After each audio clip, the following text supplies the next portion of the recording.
And welcome back to another episode of Pokemon Knowledge. Now, there's something that gets said a lot on this channel, and just something that gets said a lot on this and hobby as a whole.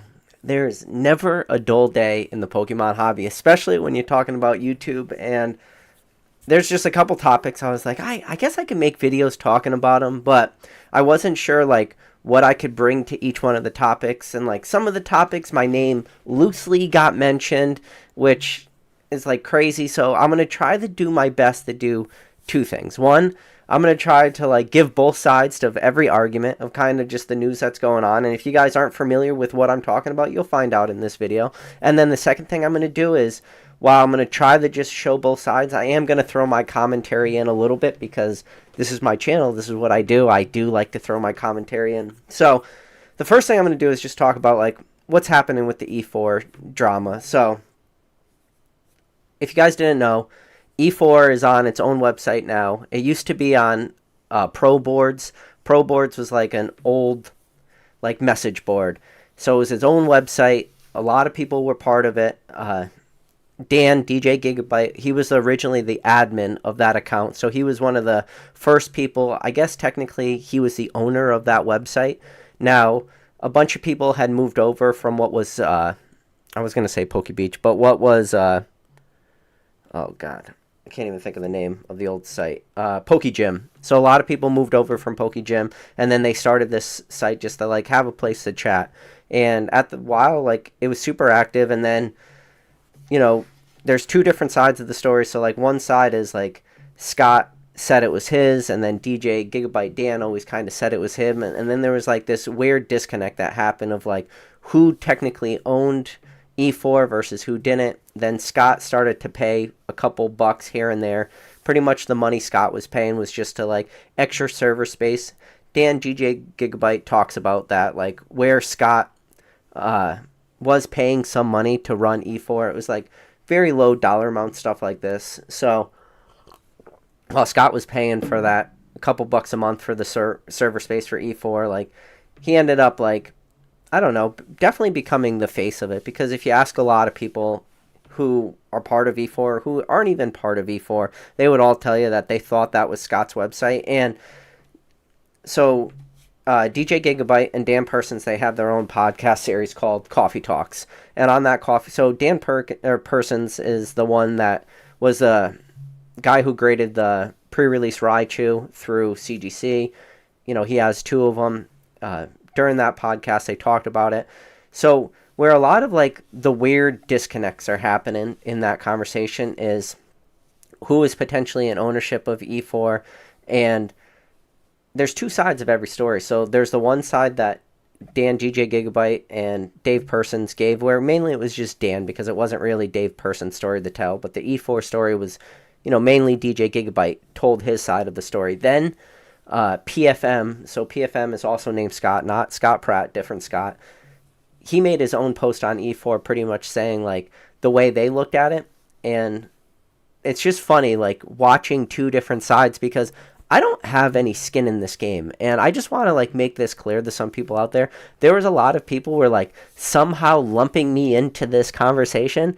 I am not an admin on E4. I don't even know why some people believe that. Why some people were thinking that any of the coffee talks like were about me. There was people like commenting on some of my videos saying how, oh, like PK, look, like Dave Persons like was talking about you, and it's like he wasn't. I promise you. Whatever weird narrative that is, get that out of it. The only thing that ever happened during one of those Coffee Talk podcasts is Dave Persons read a personal message somebody sent him, and the person who sent him the message managed to put PK into it. Dave doesn't know who I am, so I've reached out to Dave on multiple occasions. I've reached out to him on Instagram to be on the channel, and I've reached out to Dave via his website to be on this channel. Obviously, Dave's never been on this channel. Then the other people that are involved, I'm not friends with DJ Gigabyte. I do know who he is. Now, PFM Scott, I've only met him one time at the Hartford Regionals. I talked to him a little bit. I've tried to get PFM to come on my channel multiple times. I've sent him multiple Discord messages. He never gave me a no. He just said maybe in the future. So, and then as for Scott Pratt, with the exception of the one mega live stream I had during the Rattle and CTR podcast series when Scott happened to come on because Gary King Pokemon called him up and told him to hop on that Zoom call. With the exception of that one interaction, I have never talked to Scott previously and never talked to Scott after the fact. So how people were like lumping me into that conversation was like, it was pretty interesting. So I promise you, like, I don't have any like skin in the game. The only skin I have in the game is like with the pre-release Raichu. And again, my stance on the pre-release Raichu is I do believe the pre-release Raichu is a real card, and I am actually okay with it being graded. My only like thing that I didn't like about that grading thing, and I try to make it very clear in my video, is that I do not like CGC because I think CGC is a bad company. And the reason why I said that was because I felt in CGC's research to authenticate that pre-release Raichu, the things that they cited, they only cited one side of the story. And my gripe with that was that I thought that they should also have cited, well, this is the information that we decide to go with, but by the way, there's also this contradictory information. That was my gripe with it. All I wanted was that second half, just that, hey, by the way, there is contradictory evidence that was, handed down by a production manager from Wizard of the Coast, and just like do a very small paragraph just saying, there might have been multiple ways that this card was handed out. Maybe it was only on that sheet with, when you had your Koffee, your Raichu, and then your Hitmonchans. Maybe it came from that sheet, but then maybe it also came from 100 sheet. And then there was like a weird narrative that, well, if it came off a sheet that had 100, Raichus on it, then there must be 100 pre-release Raichus that exist that have that stamp. How come we haven't seen 100 of those pre-release Raichus? And then, where it pains me, where it hurts me the most is, if you've seen the email from the production manager from Wizard of the Coast, in the email, the production manager says most of that sheet was destroyed. They wrote it out. They literally typed it out in the email that most of that sheet was destroyed. So I don't like how people are able to sometimes spin narratives like, where are the 100 pre-release Raichus if there was 100 on a sheet? And it's like, you gotta read the whole email that the production manager said, where they literally said most of that sheet was destroyed and a handful of them released. But again, this is the semantics. That's my stance on the pre-release Raichu. I don't know where this narrative come from where I don't believe that the pre-release Raichu should be graded. I always was on the side of the pre-release Raichu is real. I'm a Raichu fan. I always said that was my number one chase in the entire hobby. If I could have one single card, I would want the pre-release Raichu. If I only got to choose one, that would be the single card. So I just gotta put that out there because people run with weird narratives. Just in case people out there weren't listening, I just don't like that CGC, because they are a bad company, graded that card without giving the other part of that story. If CGC just went out and said, listen, we authenticated this card because of the card stock material, and then we compared that pre-release stamp to pre-release Koffee stamps, they did that imaging technologies where they're able to see the different components of the stamp, what the actual composition was, and they were saying, based on our understanding, based on comparing this to pre-release Koffee stamps, we do believe this came from the WotC factory. We do believe this was printed at the same time. We do believe that the story of, whatever they want to go with. I would have been fine if they just stopped at the authentication factor of this is a real card, this is a real pre-release stamp, as we know pre-release stamps look like, and they just ended it at that. The only thing that was my gripe, and still to this day is my gripe, is that they continue that story talking about, that Boozer guy and how he would obtain the card when there was contradictory information. That's it. Again, some people out there, I'll say one thing, but for whatever reason, they'll hear another. So that is my stance on the pre-release Raichu. Why my name keeps getting brought up there, I don't know. Don't care. Again, it is my biases towards CGC. So I'm going to make that very clear to you. Biases towards CGC. And then somebody will come down in the comments and be like, well, PK, you're just biased towards CGC. And I'll be like, oh my God. They don't listen. They just don't listen. They don't care. Doesn't matter what you say. They won't listen. But I'm telling you, I just don't like CDC, and I don't like that they excluded some of the information. That's it. So, back to the E4 thing. So, it's interesting because DJ Gigabyte they brought up some like interesting things, and like some things I thought were like pretty valid, and then some things I felt were like attacking. And like one of the things that I found interesting that DJ Gigabyte brought up was he talked about like on E4, if you listed eBay links, it would automatically turn into like affiliate links. And he talked about that in like in like a weird negative way. And I'm gonna be honest with you, I think you would be hard pressed to find any PokeTubers out there that don't have some sort of affiliate links like in all their videos. Or I mean, you can go on the biggest PokeTubers pages, the smallest PokeTuber pages, like everybody has affiliate links. So I did find that one a little interesting, that like he kind of talked about that in a negative where I didn't really care. Like I don't have skin in the game. Like the way I look at affiliate links personally is the way I look at affiliate links is they are the least like predatory thing you could possibly do, because the way an affiliate link works is if you don't want to support that content creator, you don't click on their affiliate link. Like it doesn't prevent you from watching the video. Nothing of theirs is behind paywalls. Like if it's affiliate links, like I think affiliate links are just, and it took me a long time to even have affiliate links. I have affiliate links now for eBay on my page, but it took me years to do that. In fact, until I made like my eBay, one of the new eBay page I created for the channel, till I made that public, that was my first affiliate link. But I don't think that is like harmful. Now, one of the things DJ Gigabyte talks about where I don't personally like agree with is he kept going after Scott Pratt talking about like, and so was Dave Persons talking about like Patreons and putting information behind paywalls. Now, this is where I agree with them. If you guys understand me, I've made it very clear. I do not care about Patreon so much. Like, if you want to go out above and beyond and support somebody who's like a content creator, like, go ahead, support them. The only thing that I've always been against since day one, and I've been on multiple lives. I've been on like the Pokenomics stream. I've had lives here. I've had Basic Trainer on my streams where we just talked about like paywalls in Patreons. And I'm anti paywalls, meaning I do not want like paywalled content. Now, Patreons, go ahead. So I actually agree with him on that like front. Like, you shouldn't put information behind a paywall. And then there's like that whole conversation of, well, like what if people's time's worth and all this stuff. And like I've heard both sides. I've been on hour-long lives debating this fact, and at the end of the day, I just believe that information in this hobby should be free. Now, as the Patreon thing goes, where my words always get pulled out of context, is where people think I'm just totally anti-Patreon. Again, don't care. I just don't like stuff behind paywalls.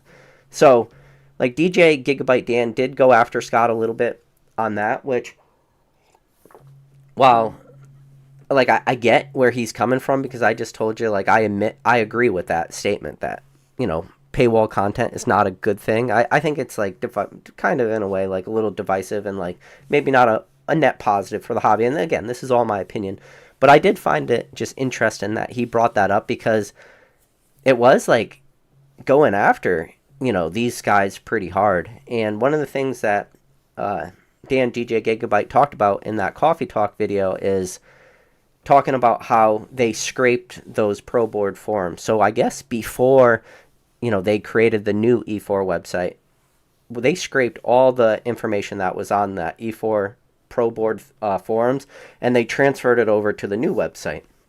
Now, one of the things DJ Gigabyte brought up, which I didn't know, and to be honest with you, I don't know if like the people that pulled that information knew. I guess that's illegal. Like you can't really pull that information off Pro Boards, because I guess nobody owns that information, or like nobody owns the post except for the people that wrote the post, meaning you own your own posts. The website doesn't actually own your post, which I found that interesting, something I didn't know. And I guess when they pulled all that information off the old E4 and they put it on the new E4, I guess they were kind of doing that in a way illegally, because they were pulling information that wasn't theirs. Now, what ended up happening was PFM Scott wrote this big post on E4, and he pretty much, and it's just so weird, like the conversations that are had like on different sides. So Dan said that they pulled all this information, he didn't know about it. Then PFM Scott wrote a big post on E4 saying that in fact DJ Gigabyte potentially did know about it as early as a month before, because I guess at like one of the regional tournaments that happened a month before that new website went live, I guess DJ Gigabyte was going up to like a lot of E4 members and were like telling them that this was going to happen, that these guys were going to create their own website, that he knew that they were going to create this own website. And I guess he was going up to people. So that was a little weird for me to like hear both sides of that, is like hear Scott PFM say, well, it sounded like DJ Gigabyte knew that the website was moving, but then it sounded when DJ Gigabyte was talking that he potentially didn't know it was moving, and that it kind of like was more of a surprise to him. So I do have to kind of go back and see if Dan did say that, DJ Gigabyte, if he did go out of his way to be like, oh, I knew this was happening and that they were moving all this stuff. So I found that like pretty interesting, just that you have like two different sides of it. And then the way it made it sound like from Scott PFM was that they weren't removing all the information from the old pro boards to the new website. He made it sound like, you know, all the admins had gotten together, had a private Discord call, and talked about moving over like the E4 website, including like the other admins that ended up getting mad that the website got moved. And well, like the reasons he brought up, like they do make sense for the reasons. Like one of the reasons he says is, one, the old E4 was not mobile friendly, meaning if you wanted to use that website on your phone, it wasn't like user friendly at all. And he said that the numbers that they had were 60% of all the users were using E4 via mobile and weren't using it via desktop. So a majority of all their users were using it on like a platform which is cell phones, which didn't even support E4 in the first place. So that was one of the reasons they wanted to mention it. And then another thing he mentioned is just uploading images to pro boards was like a relatively, it wasn't an impossible like task, but it was a much tougher task. So by moving it to the website, they were able to like streamline image uploads. And these were the reasons that Scott PFM used for migrating over the server. So it's just so interesting to hear like, you know, all the workings of like why one people said, you know, the platform was moved while another person said it wasn't. And then I recommend you guys watching both of the Koffee Talk videos, where mainly the second one where DJ Gigabyte talks about like the separation that happened with E4. And then I recommend you guys all going back and also going on the new E4 and reading PFM's post and like see that there are two sides of the story. Again, I don't have any skin in the game either way. Like I know of these people. I don't know any of these people personally, with the exception of just like in passing meeting these people on a few occasions. So I just have been like witnessing this very, very like decisive shift happening in this community, and like it's pretty crazy. Like people are choosing sides without all the information. And when I heard like the original, you know, rant that DJ Gigabyte went on, I was like, wow, there's a lot of questions to be answered there. And then when I saw PFM's post happen, I'm like, wow, there's a lot of information there, that a lot of answers. Like that's the thing. It's like both sides are in a way are like skirting around the issues. I feel like neither side has given 100% of all the information that should be given. You know, I feel like DJ Gigabyte was real hard with, you know, the fact that it was moved. And one of the things DJ Gigabyte talked about was being the admin that created that website.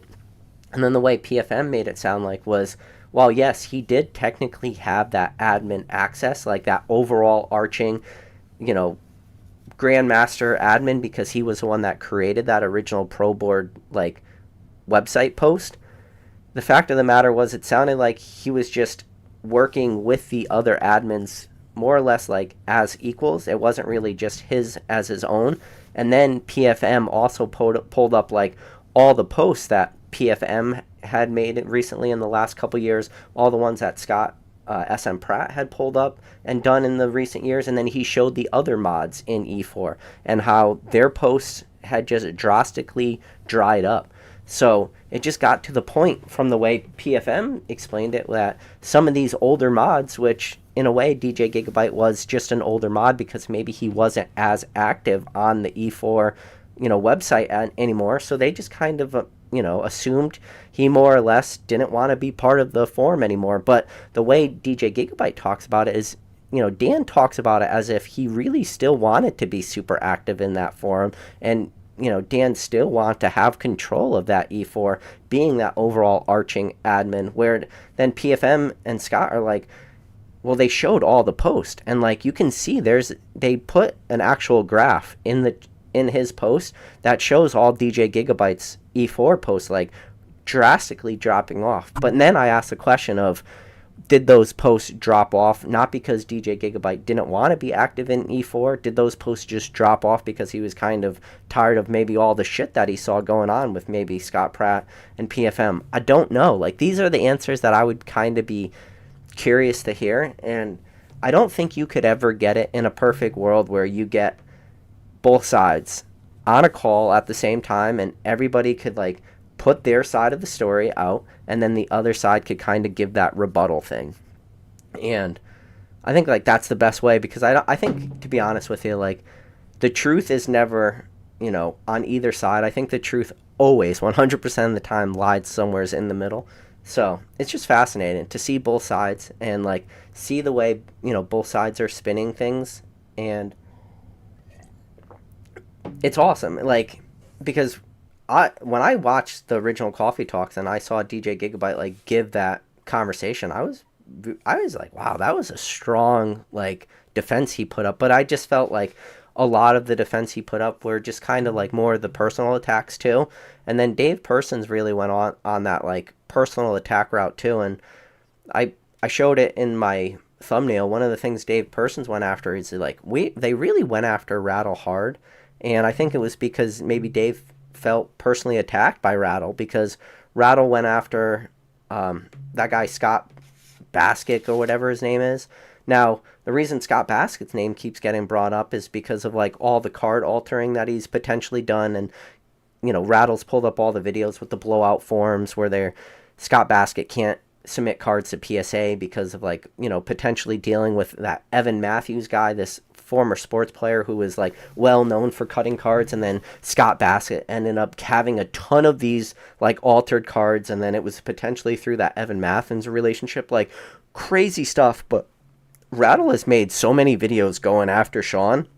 And then, if you guys don't know, Dave Persons had one of those disco hollow sheets. So like the test print sheets that came from WotC, he cut them up. Those cards are going pretty crazy right now. Like there was a lot of hype around those cards when they were cut up. Dave Persons had an uncut sheet. I've seen an uncut sheet personally, like of one of those disco hollow sheets when I went and visited Rusty. He has one up in like his area where he stores all his uncut sheets. So I've seen them in person. And like then the question is how many of those sheets exist. Like some people say 3, some people say more, but like I think from my understanding, and I could be wrong, this isn't a hill I'm willing to die on, I believe that there's 3 known of those disco hollow test print sheets. And so the one that Dave cut up, another one, and then the one TCA owns. But the question was, so when Dave Persons went and cut that sheet, it was, well, who cut that sheet? So it was, and there's probably like not a lot of places you can go to cut card sheets, with the exception of like major printing facilities. I'm sure if you go to the major printing facilities, you can definitely have the cards cut there. But then, well, when you're going to cut up a single Pokemon sheet, it does get maybe potentially a little different, where you're not going to go to a big card factory that cuts hundreds of sheets a day. You're going to potentially like spend way more time to make sure you cut this sheet correctly and like give yourself the best centering and edges and corners and all the things you would normally expect to do, where maybe in a factory setting you don't have that ability to like really be super meticulous on the cuts, because they're cutting these sheets at a million miles per hour, and where maybe that process is not set up to do like one individual sheet to make sure centering is perfect and all those things that I just mentioned. Now, that's the way I understand it. Again, this is all my opinion. Everything I say in this video, everything I said at the beginning, everything I'll say now, everything I'll say at the end, everything is always my opinion. Everything is based off of like the information that I've gathered from these different videos. But any of this information could be wrong. Fuck, all this information could be wrong. But so then when Rattle was making his videos, he was like, well, where did Dave Persons have this, sheet cut up? And then the question was, well, did he reach out to Sean Baskett? And then if that was the case, then who does Sean know that is a known like cutter up or a cutter of cards and an alter of cards? And then it goes to that Evan Matthews guy. So Rattle was trying to like, you know, put the things together. Like, does this make sense? Does Dave Persons, you know, grade these or get this sheet, you know, through Sean Baskett, who is friends with Evan Matthews? Is Evan Matthews the one that ends up cutting up this sheet? And like, those were the ties that Rattle was trying to put together. Now, the guy Sean Baskett seems to not want to have his name out on anything. Like, he wants to kind of be in the background. And from the way Rattle makes it sound on his videos is that Sean Baskett is usually like pretty quick to, anytime his name gets brought up, like just throw out lawsuits. Again, this is all coming from these Rattle videos. I don't know any of this information offhand. This is all stuff that I've heard, you know, secondhand. So take everything. This is all conjecture at this point. So take it all with a grain of salt. 1, 2, try not to get 1, 2, please don't sue, one of those things.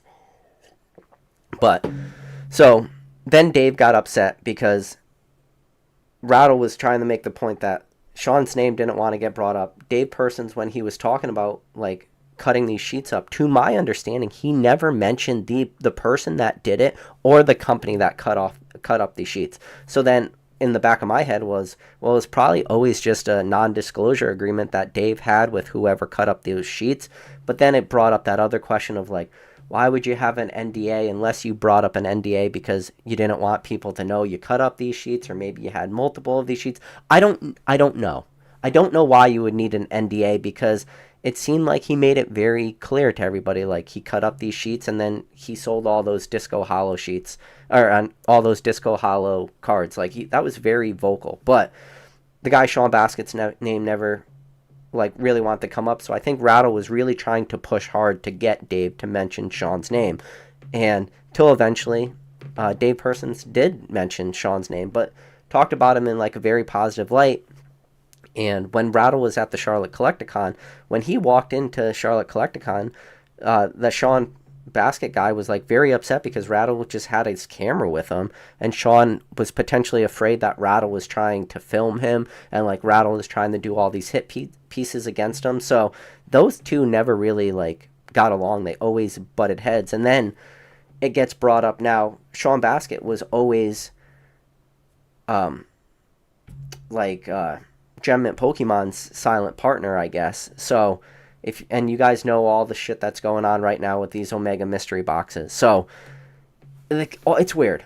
All this stuff does this weird loop. This is one of those things that you got to be really careful in this hobby. Like, you got to be careful you don't fuck over people in this hobby, because everyone knows everyone, and this is why it makes a big loop. So the same way, like, all this shit happened with the uncut cards, and then it goes to like people you know, and then it goes to these Omega mystery boxes, which right now a lot of people are talking about them, because what the Omega mystery boxes are is you get 30 CGC slabs in a mystery box, and it costs $300. So quick math for everybody out there: you get 30 slabs, it costs $300. You're pretty much paying $30 per slab. Now, what are my feelings personally about mystery boxes? I think all mystery boxes are not worth it to be bought. Now, do I think every mystery box is a scam? No, of course not. But I'm just going to tell you, every mystery product that exists out there, I'm not a buyer for any of these mystery products. I think there is a type of consumer in this hobby that any mystery products are made for, but I'm just not that type of consumer. I'm not who they're making these products for. So, in a way, like, I'm kind of like a fence sitter.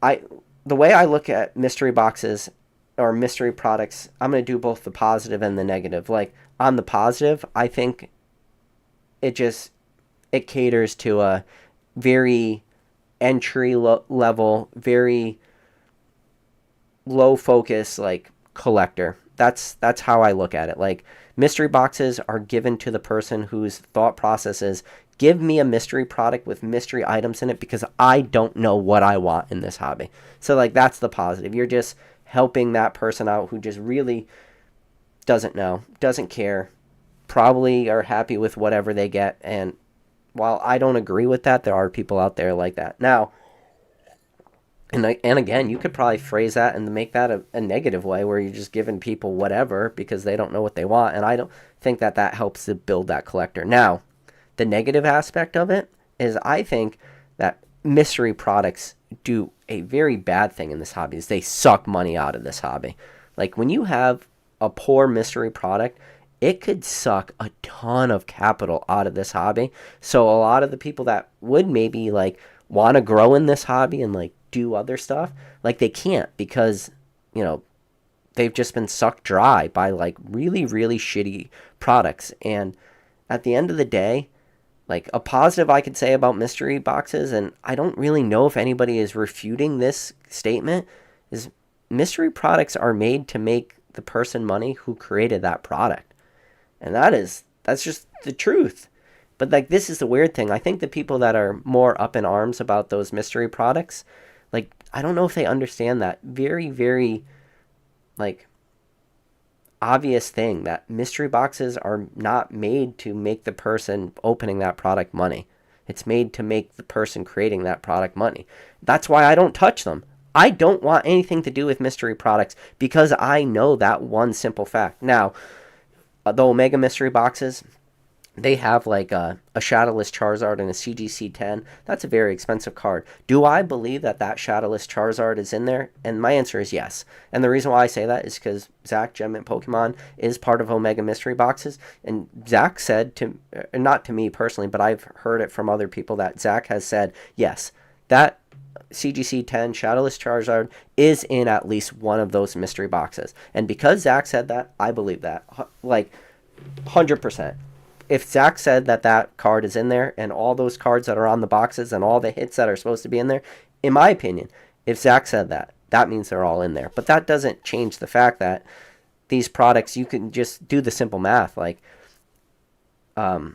these mystery boxes, you know, it's 200,000 cards, or was it no, sorry, it's 200,000 cards were graded by CGC. So those, out of those 200,000 cards, there's a lot of like crappy slabs in there, which makes that 30,000 or 50,000, whatever price you want to put on that CGC 10 Shadowless Charizard, whether you want to put a price of 30,000 or 50,000 or whatever dollar amount you want to wind up with, like, because there's so many of these mystery boxes that existed and so many of these slabs that were graded, like that number is definitely possible where there's still crazy profit margins to be made. And shout out to Pokey Chloe. I saw Pokey Chloe open 3 of these mystery boxes, and one of the cards she pulled out in the mystery box was a CGC 8.5 reverse hollow from Rebel Clash. Yes, that is a tough sentence to say, but you heard that correct. And CGC graded 8.5 reverse hollow from Rebel Clash was one of the slabs she pulled out of one of her mystery boxes. So the ceiling might be that Shadowless Charizard in a 10, but my God, when the floor is an 8.5 reverse hollow from Rebel Clash, that's junk. That's as junk of junk as you can get. I mean, that's great in a, whatever, 10 cent to 50 cent card. Like, there's no value in something like that. So that's not, I don't like that, you know. But again, I'm not a buyer of these products, and I hope like that all you guys are out there are not buyers of these products. But I've heard and seen people write in different Discords like, oh man, I saw these Omega mystery boxes being ripped on TikTok and stuff. And if you don't know who these boxes are made for, just go on TikTok and like read the, I forget, I wish I could give them credit for who said this. I think they said it in the Professor Oak Discord, but they pretty much said like, if you don't know who these products are made for, just go read the comments of these mystery box videos, because like everybody's like super positive, but like that's the thing. I'm going to say this, and I've said this before. We are in the niches of the niches, and I promise you, if you are watching this channel, if you are listening to me rant about nothingness on hundreds of videos, thousands of hours, you are in the niches of the niches. We are a very, very small, minute minority of this hobby. And you can see it. All you have to do is just go into your local, like, LGS or your local game store. And just, like, when everybody's playing Pokemon and everybody's buying singles, and you go and you look through their single bin, and everything is light play. Everything has crazy high dollar amounts attached to all these cards. And all these businesses are able to, like, stay in business. They're not staying in business because of people like me people like you, they're staying in business because of the average consumer.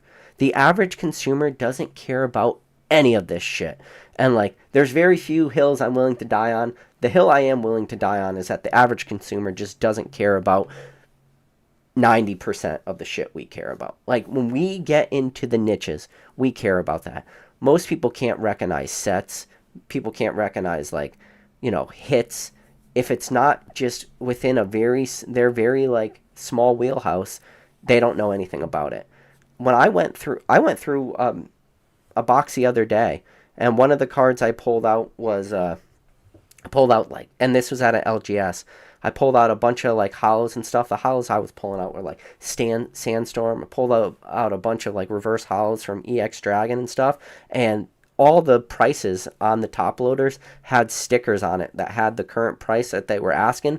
But they also, like, somehow the LGS that I went to, they timestamp all the cards that they pulled out. And when I gave it to the guy I wanted to, like, get a good deal, all the prices were marked so long ago that he had to rerun all the prices on TCG Player, meaning that all the cards that I went through, sorted through, that I really liked, cards that I actually thought were decent condition, high rarity cards, like near mint plus hollows from like EX Sandstorm and stuff. I think I have one.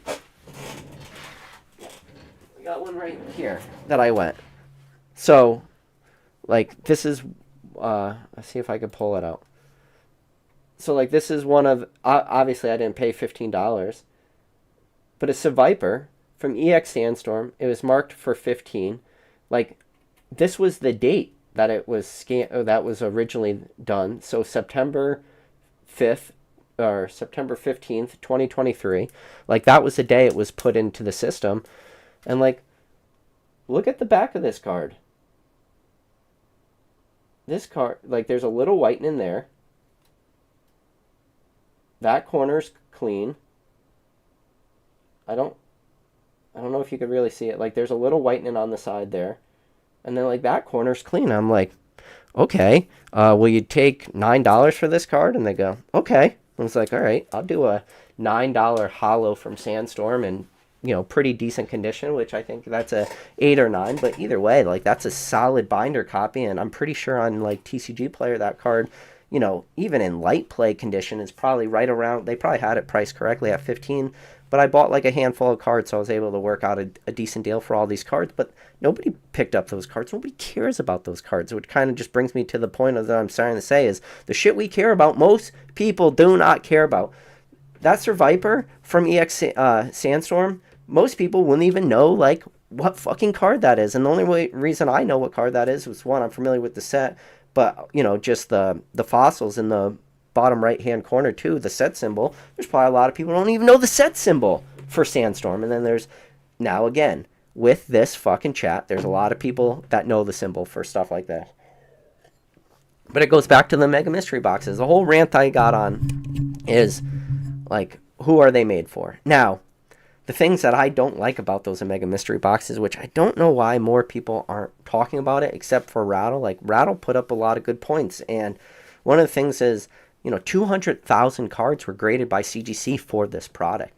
Those 200,000 cards, one, like, they got a great dealer's rate for those slabs to be graded. Now, Rattle also mentioned that potentially Sean was upset because I guess maybe Sean found out that other people got better rates to grade these cards. But when CGC got those 200,000 cards to grade for these mystery boxes, those 200,000 cards took priority over every single submission. So at the time, CGC had very low turnaround times. Everybody's grading submissions more or less halted, with the exception if you did, like, walkthrough tears and shit. You still got your cards graded. But if you did bulk, CGC stopped grading all other people's submission, and all 200,000 cards got priority. And they were pulling people from every which way of CGC. You name it. Like, doesn't matter what level those people were working at CGC. Like, Matt Quinn was on the floor probably grading cards. Vice presidents were grading cards. Everybody. It was all hands on deck. People trying to grade those cards. And, like, if I was a CGC grader, which I'm not, like, that would bother me to be like, okay, So you just gave priority to these 200,000 cards, and you gave them specialty rates. Now, I've also heard, like Rattle mentioned on his video, that potentially, you know, not only were these people getting better rates, were getting their 200,000 cards graded, they didn't have to pay for those cards up front. Like, they potentially like had the same deal as Blake Martinez had, and this is going through the, you know, some of the Rattle videos again.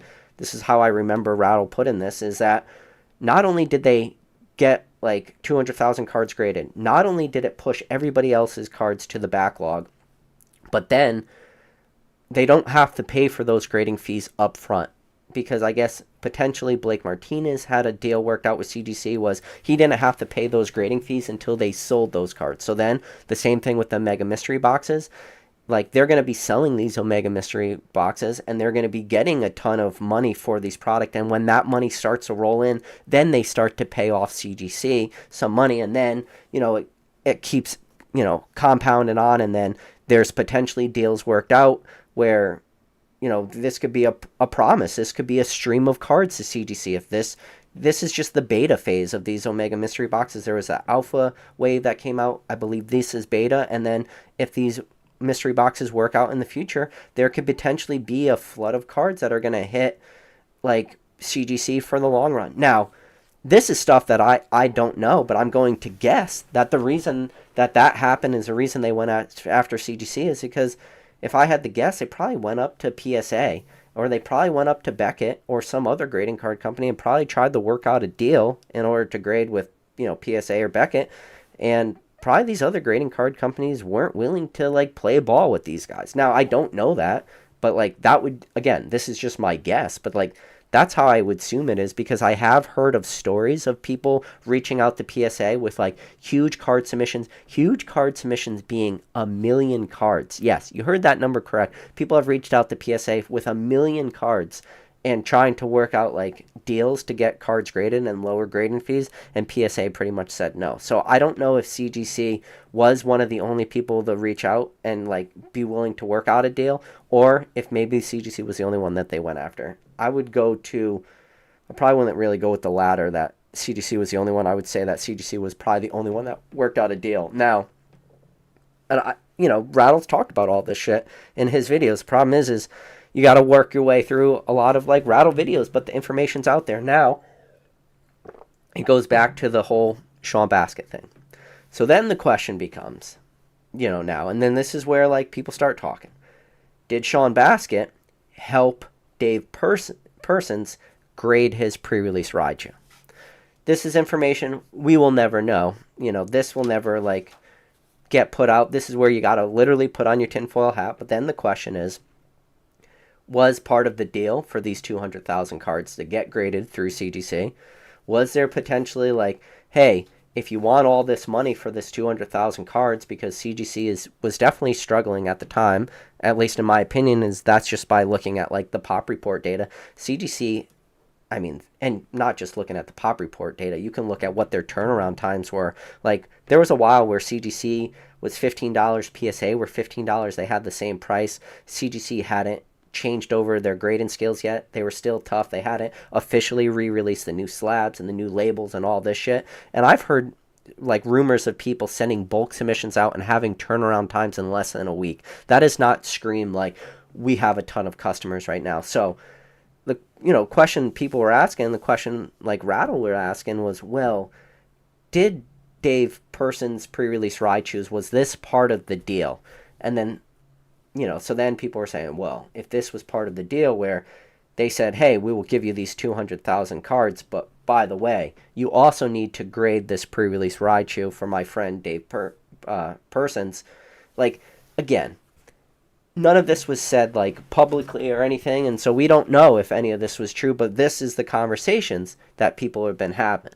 And I think it's important to like, you know, and I think that's part of the problem is a lot of this stuff we'll never really know the answer, and that's why you'll have people, you know, do the speculation videos and ask the what if questions. Now, I do hope that someday Sean Baskett or Dave Persons answers Rattle's calls because I know Rattle wants to talk to them on the phone and just ask them these simple questions. Like all the what ifs that I just brought up, is there any merit to any of these things? Or are they totally separate at all? Like, did all the 200,000 slabs that were graded by CGC, did Sean Baskett have any like input into Dave Person's pre-release Raichus being graded?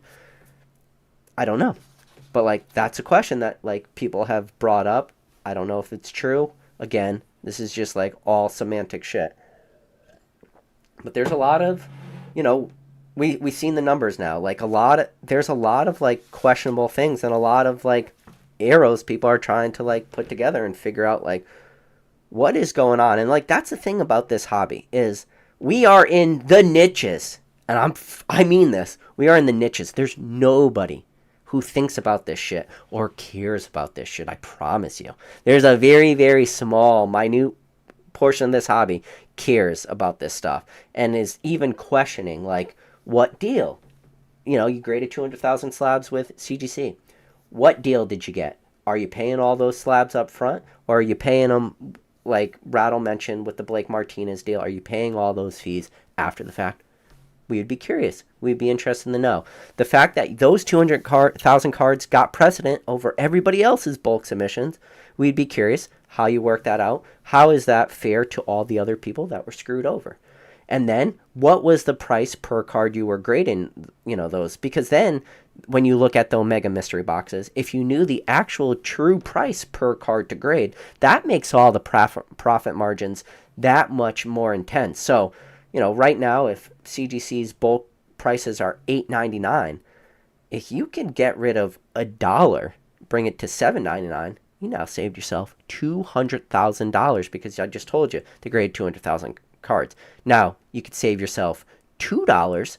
You just saved yourself $400,000. Like when that bulk dollar amount starts dropping, now, you know, people are speculating that maybe it was $5 a slab, maybe it was $6 a slab because, you know, or some people said maybe they went back to CGC's original bulk grading prices. Because if you remember pre-pandemic, CGC's bulk grading prices, if you had the membership, was $7.20 a card. So we do know that CGC is profitable at that low dollar amount, that $7.20, because that was their original bulk pricing in July of 2020 when they actually started, you know, accepting cards as a grader. In July 2020, the bulk price with the membership again was $7.20. So we do know that prices there are potentially still profitable. So did they get back to original bulk pricing? Because then, you know, that's a lot of money.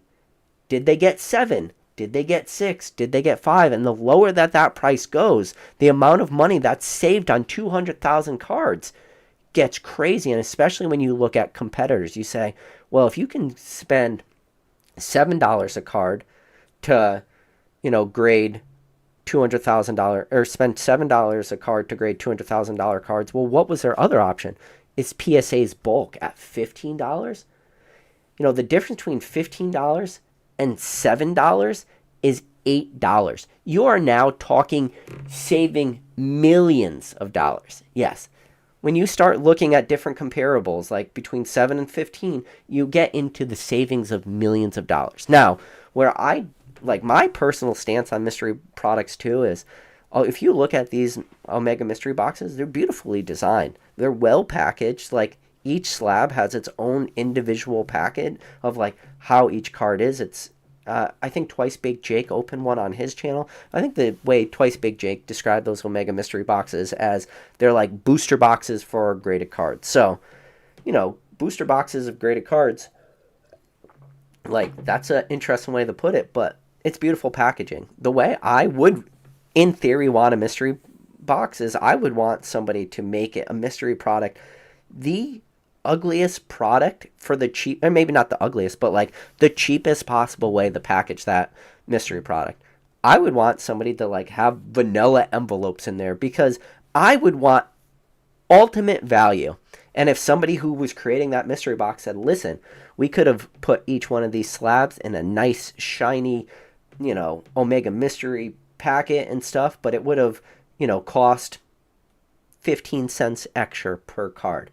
And when you multiply 15 cents per 200,000 cards, then you get into tens of thousands of dollars potentially, or, whatever price you're going to start to get in. And then they say, that $10,000 plus dollars we save by not having shining package, we are able to add $10,000 like more of hits into this product, meaning this product would have had X amount of dollars worth of hits, but we now injected 10,000 more dollars worth of value into this product because the packaging isn't as nice. But like, that's the thing. When it comes to mystery products, I'm not the buyer of this. The person that wants a mystery product is they want a mystery product that looks nice, that looks shiny, that has all this, fancy artworks and stuff well done and these individual packets and I get it. I'm not blind to that fact, but I'm just telling you, I would rather have a poorly designed, cheap product that had better cards in it than a nice, shiny, fancy box and slabs and had shitty slabs inside of it. That's just me personally. But, yeah, I just wanted to, listen, there's so much shit that happened, so many conversations that were had, about these topics in the last, and I don't know why my name kept getting brought up. I don't have any skin in any of this game. I'm not part of E4, admins. My name did get brought up on the Koffee talk just because Dave Persons was reading a message and somebody had mentioned my name in it.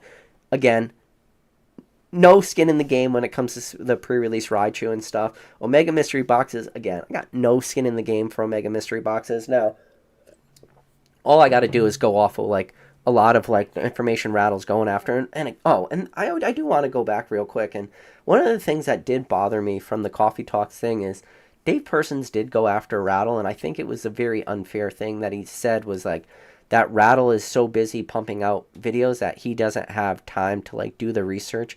I promise you. I know Rattle very well. In fact, I would probably consider at this point Rattle my number one go-to, probably my best friend in this hobby. So you can say I'm biased or not, but I promise you, Rattle does his information.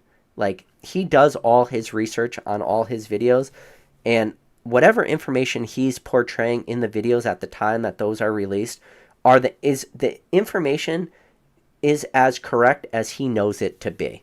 And he's not putting out videos with false information and information that he knows is false. That's not the way he does videos. So the fact that Dave kind of went after Rattle and kind of said it was more just drama-y, clickbaity, I don't like that at all. Do I agree with 100% of every single thing Rattle has ever said in the history of his channel? No, I don't. And in fact, Rattle probably wouldn't be my friend if I agreed with 100% of the stuff he's ever said. He wouldn't even like me. He would be like, you can't believe everything. But the majority of the stuff, and in fact, the glaring majority of all the information, all the content Rattle ever puts out is positive. It is doing... He's a huge net benefit for this hobby. Exposing the Logan Paul first edition case. Talking about exposing so many scammers, saved people in this hobby tens of thousands to hundreds of thousands of dollars worth of cards or worth of dollars that people didn't get scammed from buying from sketchy people. Exposed Blake Breaks and all the shady shit they were doing. And you talk about mystery boxes pulling money out of the hobby. You talk about what Blake's Break was doing, what a lot of these whatnot scammers were doing, what a lot of these Instagram scammers were doing, all these people that Rattle exposed and saved the hobby millions of dollars. You heard that number correctly, because we know how much Blake's Break was making. They were making millions of dollars. So in theory, Blake's Breaks, if they never got caught scamming on whatnot, they could have potentially kept making that money into perpetuity. So year after year, we already know Blake's Breaks was making millions of dollars. So they could have extracted even that many more millions in the 5 to 10 years in the future. So yes, Rattle has saved this hobby millions of dollars. And for Dave to more or less kind of just brush that aside, I didn't like that. I'm gonna be honest with you, I didn't like that. And I think Dave is very passionate about what he says, and I think he is very opinionated, which I'm fine with that fact. Be opinionated. I'm opinionated. I respect that. But to, shit on Rattle and to like say that the stuff he's done and like that he just does stuff for drama like that was low. That I don't agree with at all. And I think that was a very poor take by Dave. And I do hope he goes back and like is able to like maybe see the error in some of his words, like going after Rattle so hard. But then at this point, I think we are honestly might be past that point too, where, you know, maybe Dave feels hurt. You know, Rattle was definitely attacked by Dave, so there's probably just no coming back at this point. But I would like to like see that. And, you know, DJ Gigabyte and stuff, like I have nothing negative to say about him. He's never, you know, said anything mean to me. I've never said anything mean to him. And then, you know, all the E4 stuff, it's just interesting to hear both sides. And I do encourage everybody out there to like watch the DJ Gigabyte and Koffee Talks video. Go back, read the E4 thread, like read the response from PFM. Like it's interesting.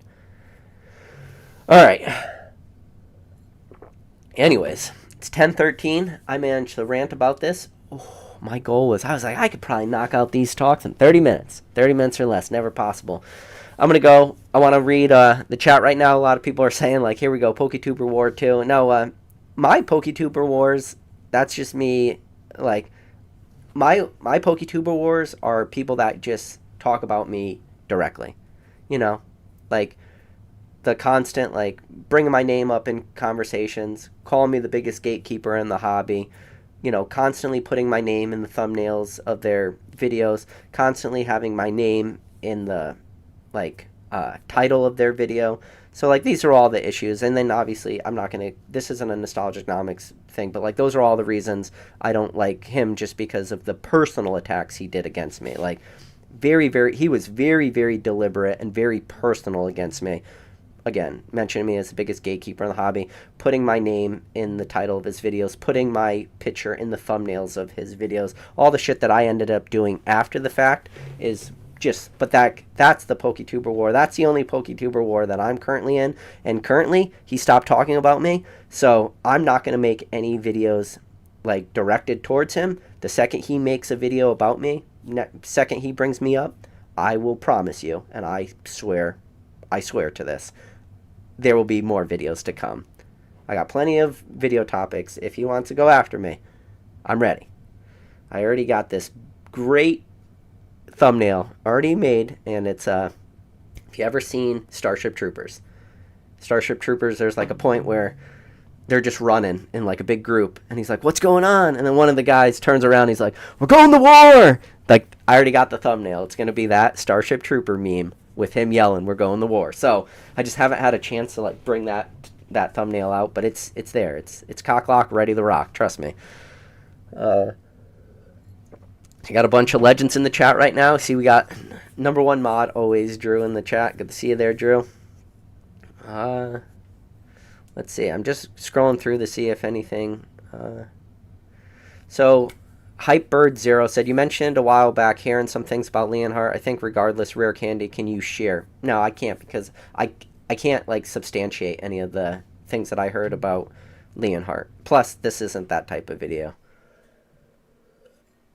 If there's anybody that could make, if there are unsubstantiated rumors and stuff, like if, I don't know, like, I don't know Leonhardt. I've heard some stuff, you know, mainly like the rare candy stuff, just what was, I don't want to say too much just because I don't want to, like, put a false narrative out there, because that's the last thing I really want to do with something like that. Alex in Silverland said, do you think Scott was strong-arming businesses to pay extra money to be on the forum like Dan claimed? Yeah, I think I could see that. I could see if you had businesses advertising themselves on the site. That's the question is, do you think E4 should be free for the user? And I do agree with that statement. I think it should be free for the average user. But if you have companies using E4 to advertise their businesses, should there be a fee for that? And this might be a hot take, but like, one, I don't care either way, but if there was a way to monetize that, like, go ahead.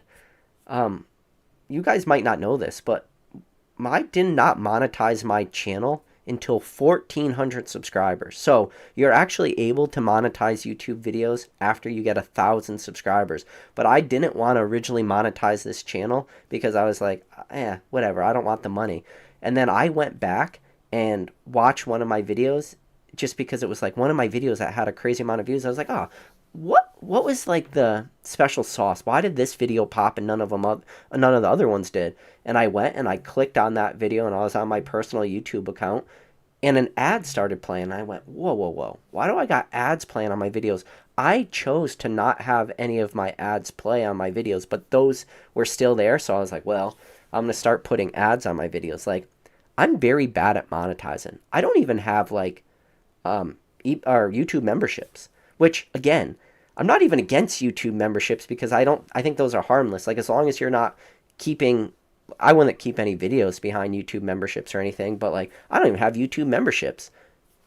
I just, I'm probably like, that's probably some money. I'm sure I would have like, people would be willing to be members on my video, but I just don't really care about that stuff. Like the money isn't really a driving factor, believe it or not, for this channel. The money's a driving factor for other factors of my life and definitely other factors of Pokemon. But when it comes to the actual channel, like I'm not really trying to make money, but like honestly, I should probably do YouTube memberships. But this channel's been around. I got thousands of videos, thousands of lives, and if anybody, it's worth it to do memberships or people that do long lives. And I don't even have memberships. And I know people like the little emojis and stuff. I don't know. I'm really bad at monetizing. I'll tell you that much. But yeah, I didn't put ads on my channel till 1,400 subscribers. Literally 400 subscribers more than I needed just because YouTube started playing ads. So to go back to the E4 question, do I think he was strong-arming businesses? It's like, yeah, I'm fine with that. Like if businesses want to advertise to, his viewers the same way as I can't control what ads YouTube plays. I mean, I haven't personally had it happen, but I've heard a lot of people of like watch Rattle, whatnot is scamming you type videos, and when they go to click on that Rattle video, it plays a whatnot ad. Like the same way YouTube gets paid for people to advertise on, his content. If you built out a platform like E4 and you want a business to go on there and like start to advertise that business, like I don't think that's like a terrible thing. Now, if he started to like roll that out to the members where then he's like, hey, this is a paywall, you can't be part of E4 unless you pay money, then that's where I have a huge like issue with it. And in a way, like to make businesses charge to like advertise on your platform might actually help in a way because maybe it's gonna like keep them from like spamming information too. I don't know. Let's see. Scrolling down. So, Brew City TCG said, talking about the Omega Mystery Boxes, that seemed scummy. Bad luck for Gem Mint Pokemon. See, I don't know what Gem Mint knowed, or what Gem Mint knew, or what Gem Mint didn't know. From the way I understand this, and this I could be wrong. I do know like that Sean Baskett was his business partner, but I don't know like what Sean said to Zach too. Like there could have been a situation where Zach asked Sean, he's like, listen, there's all these allegations about you altering cards, about your relationships with Evan Matthews. Like what is true and what is not true? And I don't know what Sean told Gem Mint Pokemon. Sean might have told Zach like, hey, that guy Evan Matthews, he was a known card cutter. I wound up with a lot of his cards. And because this is the story that to my understanding, the way Sean explains it is this guy, Evan Matthews, was altering cards. I wound up with a bunch of them. It got blown up on blowout forums. I wasn't the one actually doing the altering. I know nothing about that. And then maybe that's what he told Zach. And maybe Zach just took his word for it. I don't know. And if that's the case, then it's like, well, if that's what he was told, and if that's what he believed, now if the information comes out where maybe he did know something else, and like I know Zach, I feel like I know Zach pretty well, and Zach is absolutely hands down one of the most stand-up people in this entire hobby, and there's very few people in this hobby that like really look at like the longevity of the hobby and really want to help grow this hobby.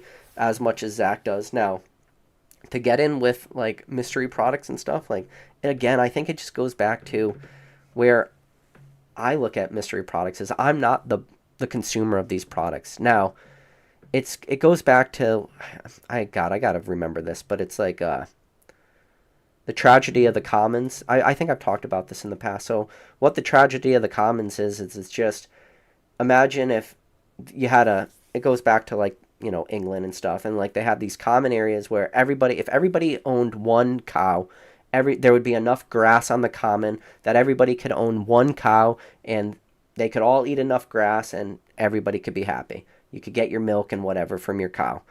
But then your neighbor gets three cows. So you look at your neighbor and he's like, well, if he could have three cows, why do I need to only have one? I'm going to get three cows too. And then everybody gets three cows till eventually all that grass is eaten up and there's nothing left there. And that's the same thing with like potentially with these mystery products where you're looking and you're like, well, why can they do a mystery product? Why can they make all this money in this hobby? But why can I not make money in this hobby making a mystery product? And then you say, well, what if I can make a better mystery product? And, you know, I don't know how they look at these. Like, I'm going to give Zach the benefit of the doubt as much as I can. Maybe Zach looked at this and said, if we can do a mystery product, which, has true odds, we can make it a low price point. If that PS or CGC 10 Shadowless Charizard is an actual chase and it's on the cover of that and it is actually in the product, and he does believe that, like, he is in a way adding value to it in comparison to other mystery products on the market, like, I can see both sides of it. Like, I'm going to give Zach as much benefit of the doubt as I can because I do, like I said, I believe Zach is a stand-up guy. Now, this is the problem where does Zach get wrapped in with a bad crowd and just not even know? I don't know. Now, see, I don't know. I get nervous looking at like what Gem Mint does is because his name in this hobby carries a lot of weight. It is respected. If I was a shady business person, which I can't say because I don't know that Sean Basket guy, but just going off of Rattle's videos, it does seem, in my opinion, that Sean is shady based off all the information Rattle has put out there. Now, if you are a shady guy like Sean and you don't want your name out there, who better to latch on to and like have them be the face of your company and the name behind your company? Like, who's better than Gem Mint Pokemon? Like, my man could open up a lot of doors for you. So I'm just hoping that his name is not getting abused by these people. And only time will tell for that. How this stuff works out. Is this just a blip in the pan, or, is this something that, Gem Mint ends up leaving? Because, to be honest with you, I think Gem Mint could have done this product on his own. I don't know if he really needed all this, like, support structure, but I could be wrong. Like, maybe he needed, I don't know. I'm like I said, I'm going to give Zach as much benefit of the doubt as I can.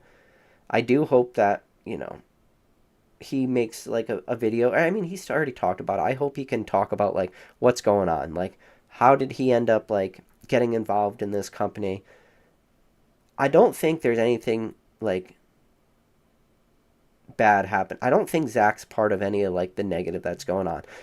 If the only bad thing you're going to say about Zach is, well, there's some shitty items in these mystery boxes, I mean, he's just going to say there's 200,000 different slabs were graded. And yes, some of them are going to be 8.5 Rebel Clash Reverse Hollow energies, but, there's all these other cards and, like, whatever. Like, I could see that argument there, too. But, no, I'm going to give Zach as much benefit of the doubt as I can, and I hope and I pray for his sake, for the hobby's sake, is that his name doesn't end up like getting dragged through the mud. And I don't think it has yet, because all the stuff like with Sean Basket with like the card altering potential, allegations and stuff, and cutting cards and all this stuff that Rattle's bringing up in videos, all those allocations, like none of that like is a reflection on Gem Mint. And to be honest with you, if Gem Mint was just told like that never happened, it'd be interesting. Like, time will tell. And I hope time works out in his favor, to be honest with you. Let's see. Son of a Merc says, when does PK get binder copies? PK tries to stay away from binder copies, but I do have a binder. With some just nice shiny cardboard in there. Let's see. Punch Drum Kick says nothing like Omega Common, yeah. I Mix Master said, makes sense why CGC had an elevated cards graded last month. Yeah, and they're going to probably have a lot of cards elevated graded, and especially if they start, right now it seems that the hype behind these Omega Mystery Boxes is pretty strong, and that's because we are not the buyers of that product. There are buyers. Your TikToks and those, and to be honest with you, I've watched the Next Gen TCG podcast. If you guys aren't familiar with the Next Gen TCG podcast, it's like a podcast that Gem and Pokemon does about Pokemon. He mentions just that fact that this mystery box is not made for like the hardcore Pokemon collector, investor, flipper, whatever you want to call yourself, on whatever day of the week you want to call. This product is not made for us, and as long as they can keep it on the level. The only problem with this product really with me is the Sean Basket guy. If somehow Sean Basket, if his name was removed from the conversation, I think it would be an overall better look of this product. And I honestly mean that. I think that like all the nefarious thing that Sean has been accused of is a really, really poor look on the company. But like, this is the thing too. And this is probably like the most important thing is most people don't know Sean Basket's name. Most people don't know all the allegations that were put up on the blowout forums. Most people don't know who Evan Matthews is. Most people don't know any of this shit is going on. All they see is a mystery slab product that costs $300 and you get 30 random mystery slabs. That's all they care about. And you know what? There's going to be one Charizard in there. It's going to be some ultra modern fucking V-Star universe or whatever, like some random Charizard. That's going to be your Charizard. It's probably going to be a, Beckett 10 or Pristine 10. It's going to be some super common card that anybody could go source if they wanted to on eBay for a couple bucks. And then you're going to have one nice hit, and that nice hit is only going to be a nice hit because you graded it, or because it's graded. Like, the average person out there will be very happy with that. And those boxes are going to have a nice variety of super modern shit with some vintage stuff. And like the average person, if you put that Sir Viper in a slab and it graded a CGC 8, somebody's going to pull out this and go, EX Sandstorm? What year is that? 2003? I've never even heard of this card. I've never heard of this set. They're not going to be able to like tell you, well, Sandstorm came after Ruby Sapphire, came right before EX Dragon, was the second set of the Nintendo timeline, came out of like the WotC turnover when Nintendo took over, because your last set of WotC were all, well, you could even probably go earlier. You could just say Legendary Collection, Expedition, Aquapolis, Skyridge, and then until eventually the Nintendo took over, and then like I said, Ruby Sapphire, and then Sandstorm. Well, why is Sandstorm cool? What does Sandstorm have? What, like, Pokemon did it introduce for Nintendo? Oh, well, you got all these very cool, like, you think about, like, the Jolteon and all the cool evolutions that are in Sandstorm, and it's like, well, how many cards are in Sandstorm? Oh, there's 100 cards. Well, how many cards were in EX Dragon? There was 97 cards in EX Dragon, and then with the 3 secret rares, with the Charmander, Charmeleon, Charizard, nobody talks like that. Nobody. So, when somebody pulls out that Sandstorm card, they just look at it. Nobody, like, thinks the way we think, where we just break down, like, the history of that set, the history of that card, why that card is significant to this hobby, why it came at a crazy transition period between WotC and Nintendo. Nobody cares about that shit. I'm telling you. Like, there's a reason you're watching this video fucking an hour and 13 minutes in, because we could like get down into the niches of the niches. That's why that product is not for us. So there you go. Sorry, I don't know, I just go off on my tangents, and I don't know where we're going. Julio Torres says, PK, I wanted to say I'm in the audience. Your presence and your smartness are appreciate that. Yes, and we are all in the cabal too. I see a lot of cabal comments. Oh, somebody's dropping Bill Cosby jokes. Not gonna go there. Um, uh, let's see. So, uh, Rec Roush said, question. Now that old school isn't focusing on selling single cards, do you know any reliable eBay sellers doing the vintage bulk grind? Vintage bulk. All right. Rec, this is what you got to do. And this is for anybody out there, and this is going to be business for Nick. You need to figure out what you want for vintage bulk. You want to know the condition you want, which is probably going to be near mint. You make a list of all the cards you're looking for, and you reach out to Old School Pokemon on Instagram DMs. You reach out to a lot of these people, and you just be like, these are the cards I'm looking for. How many of these cards can you provide to me, and can you provide a price? Now, you can't have a crazy timeline. You can't be like, I need these cards tomorrow.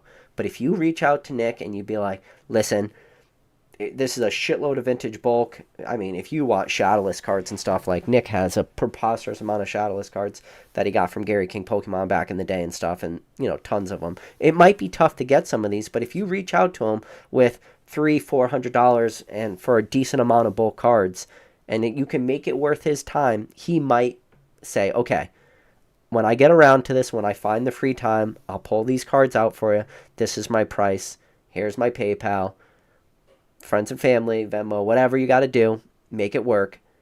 That's probably going to be your best route, is to skip the middleman, and that middleman is eBay for something like that, because there's a lot of vintage bulk. So that's what you got to do. You got to find those big sellers, the guys that are doing it, and hope that they could find the time for it. And if you can make it worth it for them, make it worth their time, make it worth a dollar amount, they're going to answer. I'm telling you, you reach out to Old School Pokemon with, a big bulk buy of, $300, he'll find the time. It might not be today, it might not be within the next 20 minutes, but he'll find the time to say, yeah, I could do this. We could work out a deal for this many cards. So Lumail said, hey PK, I know CGC is a popular choice to grade comic books. I'm wondering whether you don't like CGC as a whole or just for trading cards. Just for trading cards. That's a graded... Simpsons #1 comic is CGC. You see all those energy cards right there? I graded those. You see this box?